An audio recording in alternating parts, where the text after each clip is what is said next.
Wait for the pro. Oh, there it is. And I turn it over to you, Drew. Okay, great.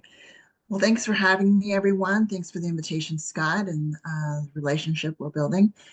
So I'm Drew, pronouns they, them. I'm the founder of Cascadia Stack, and I work as the project leader and the Climate Circles facilitator. Our main program is called Climate Mindfulness Circles, and it paved the way for the Climate Moxie Leadership Workshop. So Cascadia Stack is the result of a handful of iterations that began out of my own ignorance about climate change and emergency preparedness. So in 2025, we all know that extreme weather events and the creep of the changed climate will adversely affect people's mental health. We're already seeing the increased duress in the current political climate. So for me, I began noticing my own climate anxiety during Trump 1.0. I'm a climate migrant from LA, and with a head full of conspiracy theories and a U-Haul with buckets of stored rice and containers of canned goods, I then began making connections in the Pacific Northwest and learning from the Portland chapter of Citizens Climate Lobby. And I was really shocked from the colleagues at CCL to learn that one of their daughters had committed suicide over her climate anxiety. So, learning about climate advocacy, I went on to complete an undergrad degree in organizational leadership with a nonprofit focus in 2021 as a mature student. Yay. um, so, my own climate anxiety, it was an alarm bell that went off for me when my daughter told me that she was pregnant. And I held back tears, which is a strange reaction, but you know. So the grief and mourning that followed really hit me hard. And it was then that I began to understand this ambiguous concept, the term climate anxiety. That's for scientists or activists, but it really touched me when I found that I had a grandson coming. So the concept of building personal resilience in the face of climate change led me to a 2023 master's certificate in social innovation and entrepreneurship at PSU, Portland State University, at the School of Business.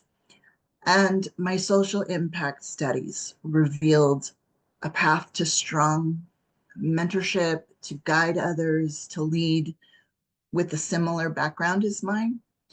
And so I went on to learn the reasoning behind apathy, indignation, and cognitive dissonance, which prevented people, especially vulnerable people, friends, and neighbors, from taking any kind of action. It's just kind of a barrier, a brick wall.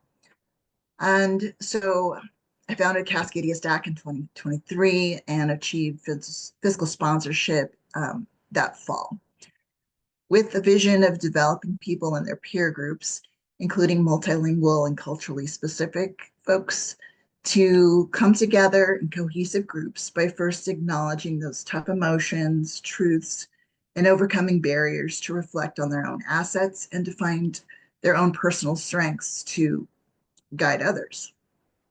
And as a personal practitioner of climate resilience, I really find comfort in my own spirituality. The only way out is through. So, at one of our climate mindfulness circles, the meeting host will provide some guidance to how we'll participate as you've laid out here today. And then we open the circle for individual sharing and listening. Sharing is optional, you're welcome to pass. And after the personal shares, there's an opportunity to reflect on what you've learned about yourself through listening to others with no crosstalk. And we're not trying to get people to take any particular action. We're not advocating for any particular organization. But we do discuss hope, and we do give space for individual announcements for taking action. And we talk about just the final 5 minutes, what each of us is doing to engage with our community in hopes that others will ask questions afterward. And so I wanted to tell you a little bit about Cascadia Stack.